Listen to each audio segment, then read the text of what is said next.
Good day, Cochrane. Welcome back to another edition of Fireside Chat with Mayor Jeff Genung. I am Mayor Jeff Genung, and I am sitting by the fire today in the afternoon because I had to rearrange my entire day just to have Inspector Weare on the Fireside Chat. Welcome.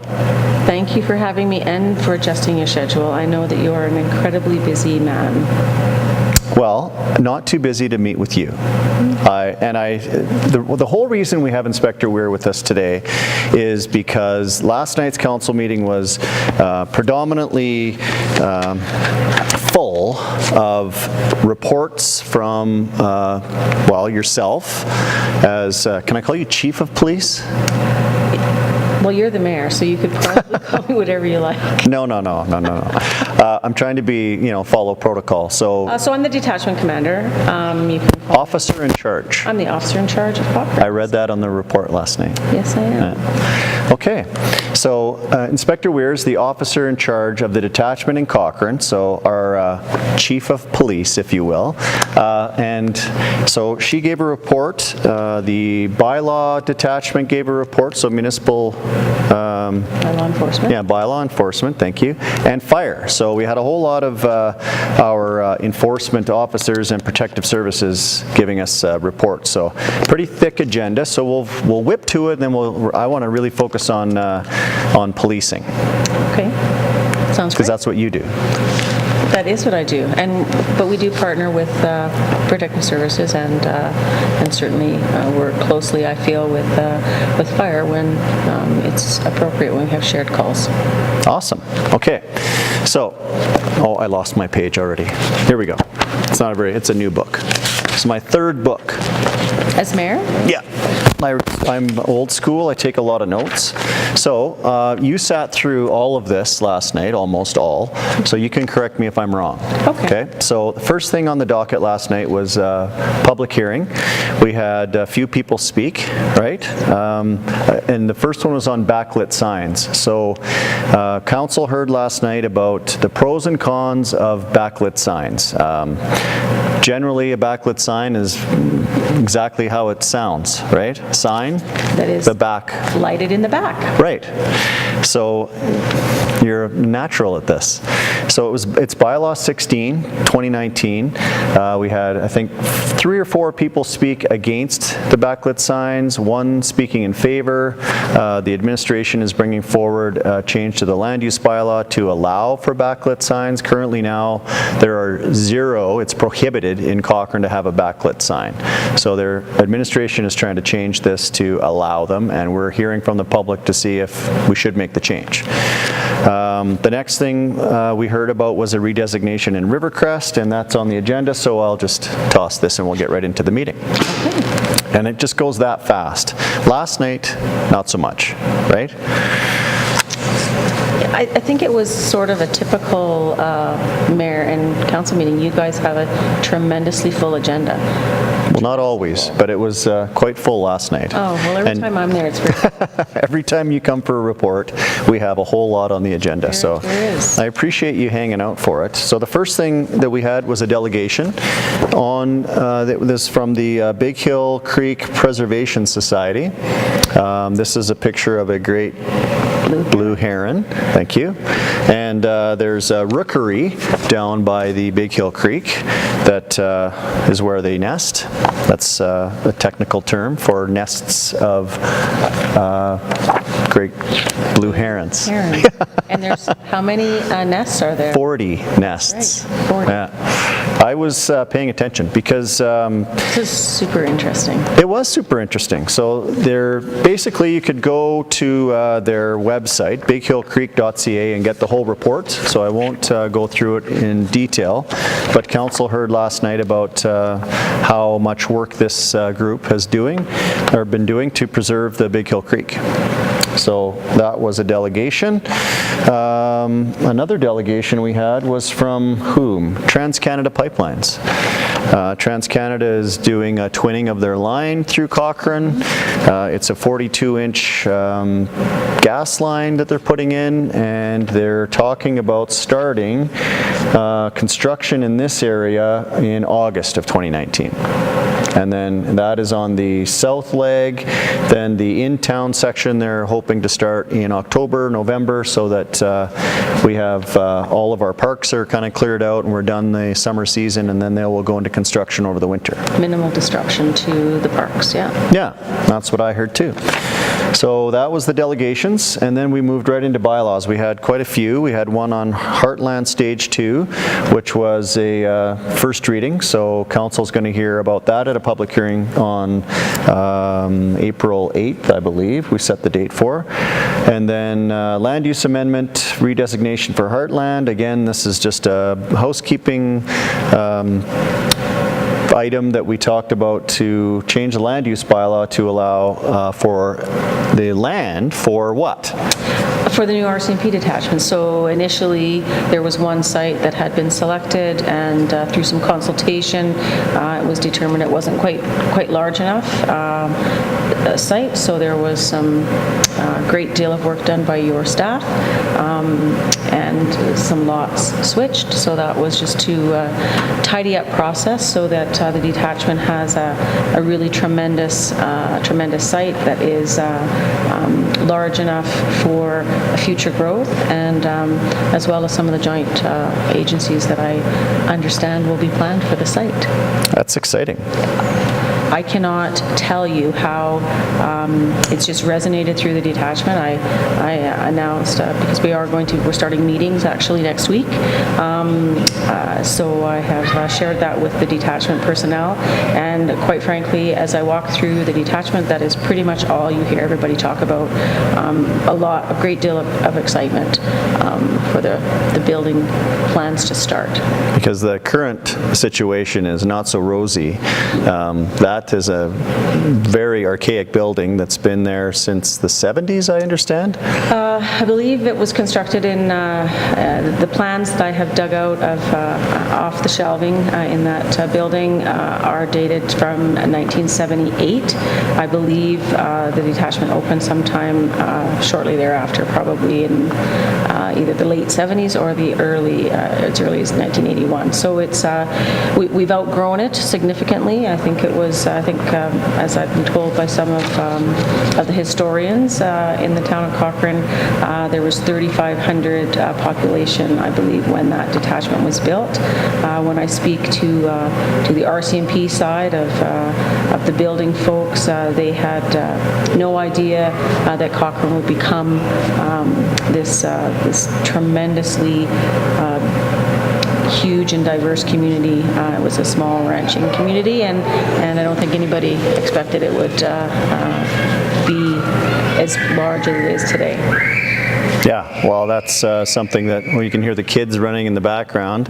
That's daycare letting out. That's how much we've grown. It's because people keep having kids and bringing them to town, and then we have more kids, and then we need more police, and yeah, so it's a... But is it not, I can tell you that this is the first time I've ever been anywhere near a mayor's office that actually has a daycare, so you folks really are on the cutting edge of a lot of things. The diversity that your leadership and that this town has, it's one of the reasons why I love it here. So you moved to Cochrane because of me? Is that what you're saying? Not because of you. That's what I'm just trying to clarify, because I didn't take it that way. No. Because of you. So in case you haven't picked up on it, Inspector Weare and I have a bit of a back and forth every once in a while. We like to tease one another. So, and I actually appreciate that about your sense of humor in the seriousness in the job that you do on a daily basis. I like that you can laugh about it. So, especially at my expense. So moving through, we're super happy about the new detachment space. It's going to be on the very west end of town, on the Horse Creek line there, right against the highway. It'd be easy out onto the highway, and that was part of the decision to be there, right? Yeah. The ingress and the egress is very well situated. Awesome. So we're looking to get further into detailed planning this year and hopefully breaking ground next year or the year after, I understand, is what I don't want to speak out of turn here or get you all excited about a year that it may not happen in, but the sooner the better, right? Well, just the fact that we're starting our meetings next week is a tremendous sign. It's a good sign. We will hear about the timelines, I'm sure, as we move forward with each meeting. Yeah, well put. Very politically correct. I could learn from you. So, the next bylaw, 09/2019, was supplementary assessments. So, supplementary assessments are we go in and assess a building, and then if it's in progress of being built or there's a renovation or an addition being done on that building in the interim, then we go back and do another assessment. So, the supplementary assessment is the difference between the first time we went in and the last time we went in, and then the change of that was as another source of funding to the town. So we passed a bylaw last night to allow the town to have a supplementary assessment, which is a common practice every year. Next, we heard from Chief Humphrey. He's the chief of the fire detachment here in town, or fire services, fire hall. Fire department. Yeah, that works. And so he gave us an update on the. We passed a bylaw to have a new emergency management plan, which is coming up later. Then council talked about our own procedural bylaw, which is a bylaw that keeps us in check. It's our form of police inside. And in fact, there is a one line in there where we call the RCMP to, in case there's somebody out of order in our council chambers. So I'm glad you were there last night because it was really close to getting out of control. No, it was not. A pretty quiet group. It's usually that way, yeah. I have seen some emotional times. I've experienced some emotional times on council in the past as well. I'm happy to say that this council seems to be, knock on wood somewhere, very well behaved so far, and we have not really tested the boundaries of our procedural bylaw, but we did clean it up. Really, it's just a housekeeping thing to get our agendas a little more efficient.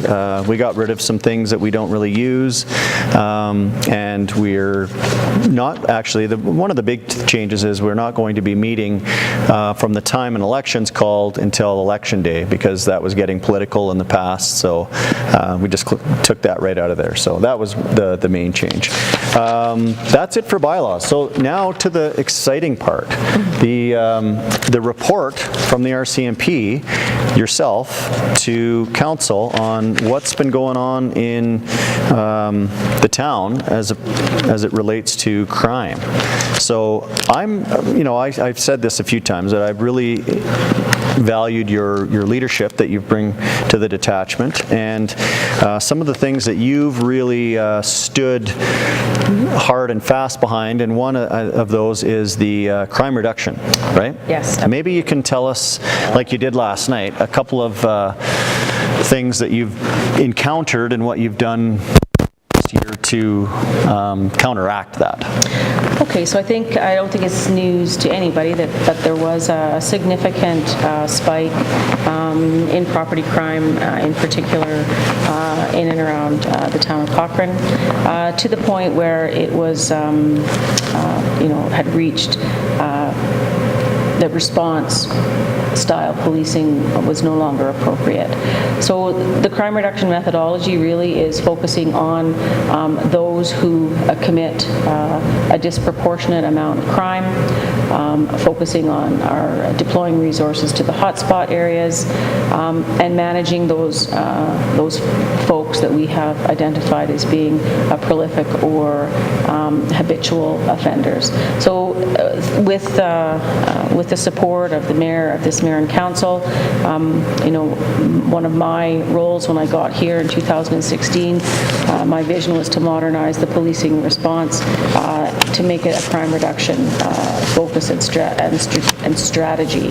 One of the things in 2018, the mayor and council supported the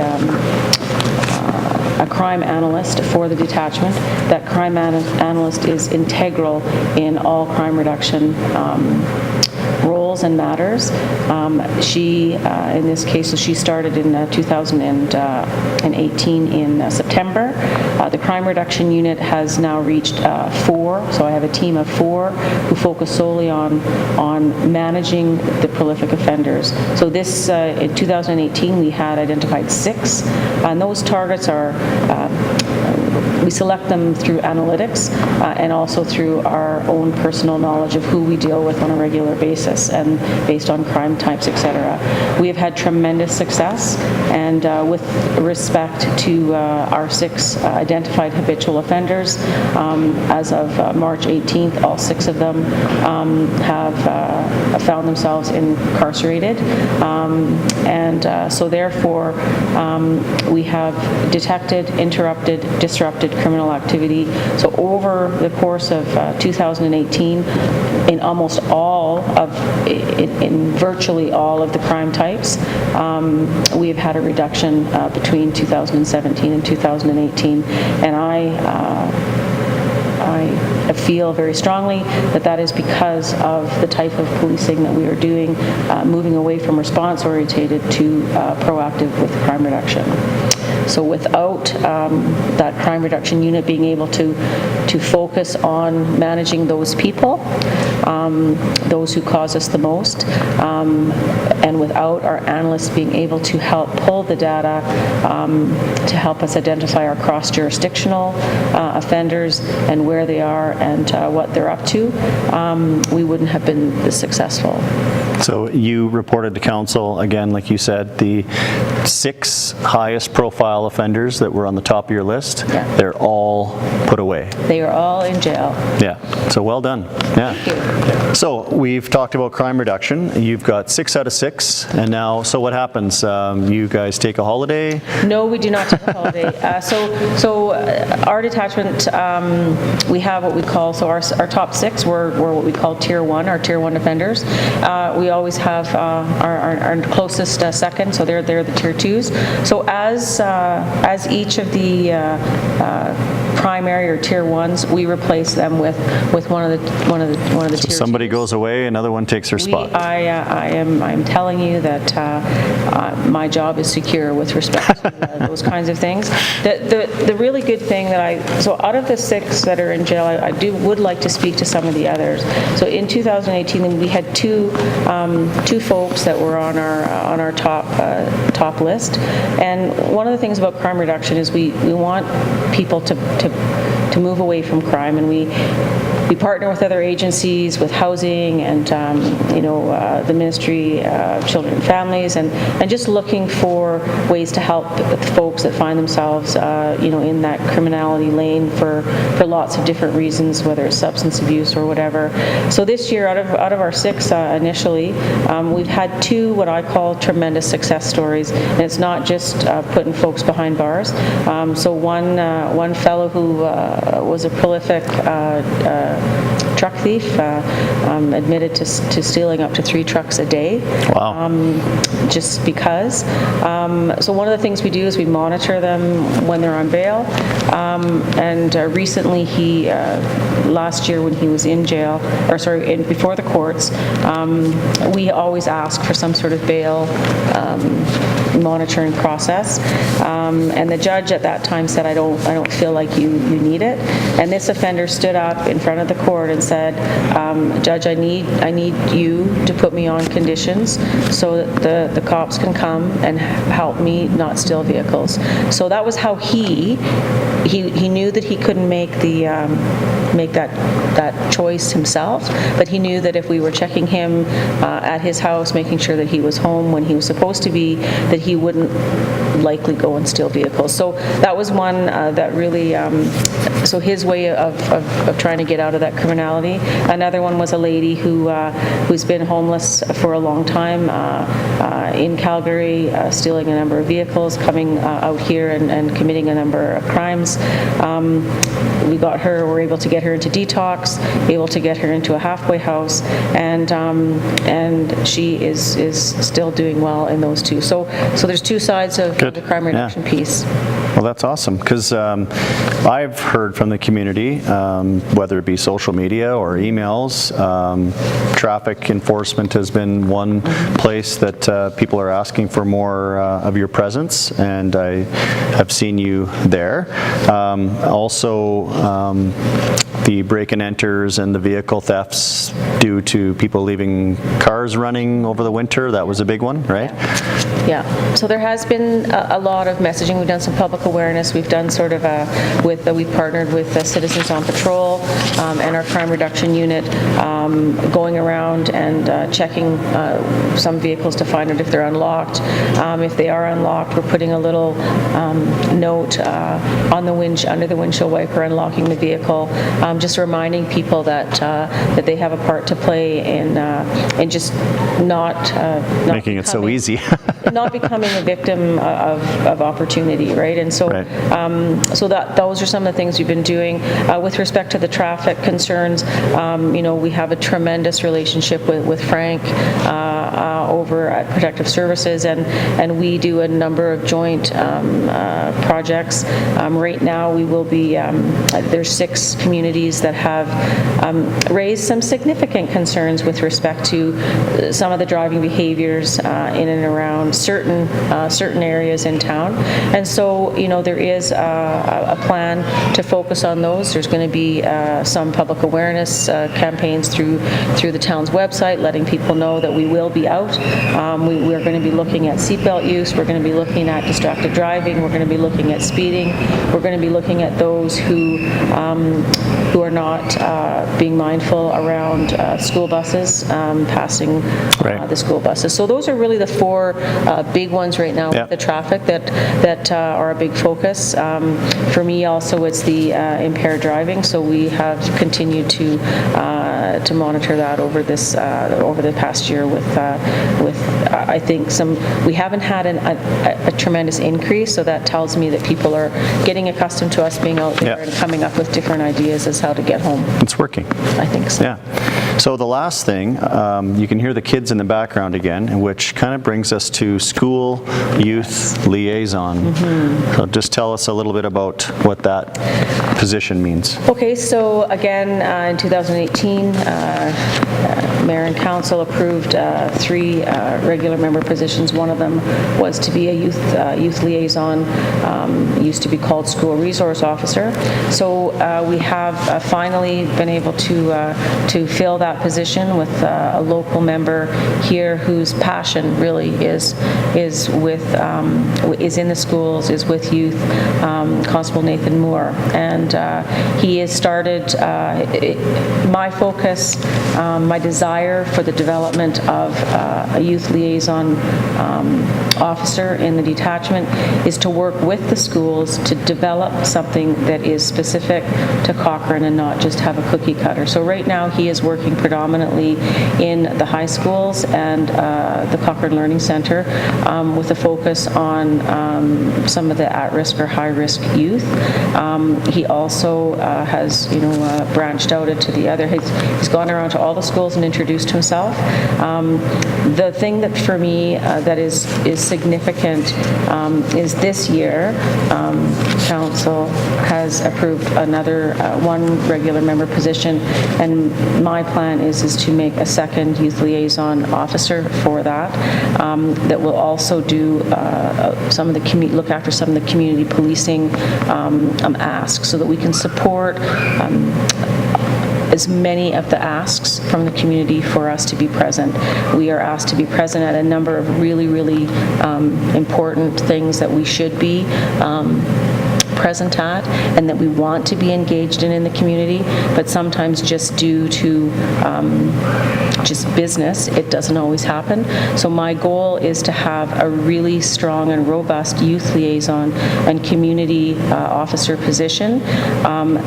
There are about 3 youth committees that are really important to me that we have not been able to sit on with any regularity. And my goal is that one of those 2 people people will be on those committees, that will be engaged with youth and help build and develop what this youth liaison position is really going to be, not just in the schools, but in the community as a whole. Right. And I have been getting quite a few emails about that position, so it's good to hear that that's been filled. And Councillor Flowers actually spoke quite highly of Constable Nathan Moore. Yeah. Awesome. So, in a nutshell, this is the type of report council gets, pie graphs and quite in-depth analyses of all of the things that the RCMP have been working on over the year. And as you've said, almost every single line item, persons, crimes, property crime, drug offenses, police activities, traffic, almost all of those numbers are down over last year. Yes. So that's great news. I think it is too. It just shows that that the members are working really hard for you. I feel now that we are well into the crime reduction strategy that I brought, that my vision was. It's being embraced. It's working, and the membership is really starting to understand how the benefits of crime reduction as opposed to waiting for just the phone to ring. Right. Well, that's good. So we've spent a lot of time talking about police today, and I wanted to. This is going to be a longer video than what we usually post, but I feel that the work that you're doing is that important, and people will want to hear why the numbers are down. And you know, I mean, Cochrane is, as you've said, you know, a vibrant, growing community. One of the things that I kind of highlighted during my campaign for mayor was that traffic and all of the other growth issues that you can actually tangibly see are what people are reacting to right now. But one of my fears was that crime and some of these other services were going to be falling behind too. So I'm glad to hear that we're actually maybe ahead of the curve on the police side of things. So that's good. Yeah, so, I think that it's been a joint. I mean, if you and council didn't bring the concerns forward, then I wouldn't be able to be strategic in sort of what we were doing. So thank you. Well, it's a real partnership, right? That's exactly what it is. So there's 3 other items on the agenda. I'm just going to whip through them quickly, not because they're not important, but you mentioned Frank. Frank is municipal enforcement, Frank Borsos. I'm going to have Frank on another Fireside Chat, and we're going to talk about his annual report in detail, so I won't go into that detail today. I'm also going to have Chief Humphrey on. He's Fire Services, Fire Department Chief. He gave an annual report on fire and what they've been up to for 2018. I'm going to have him on as well. We'll go in depth on that. And then we had the municipal emergency plan, management plan. So when Chief Humphrey's on, we will talk in depth about that. So I just wanted to really say thank you very much for being here today. We're not teasing each other as much as we usually do, and I think that's okay in this regard, because this is serious stuff, this policing. It is. It is, but we also have to embrace, I think, the really good things. This community has tremendous folks who live in it, and so it's great that we're able to be a part of it. I am looking forward to another year. Yeah, me too. So thank you so much. Thank you. I'm glad you didn't, well, we're sitting by the fire. It is quite warm here. I'm glad you didn't feel the need to bolt out of here on a call, which I don't know if there probably hasn't been any. You have someone else covering for you? I have people for that. Yeah. Well, I don't, so I better get back to work here. So, thank you. Yeah. Thanks for having me. It's been great. Yeah. It's been great. So that's another edition of Fireside Chat. Thanks again, and we'll see you next time, hopefully with Frank Borsos from Municipal Enforcement. Bye for now.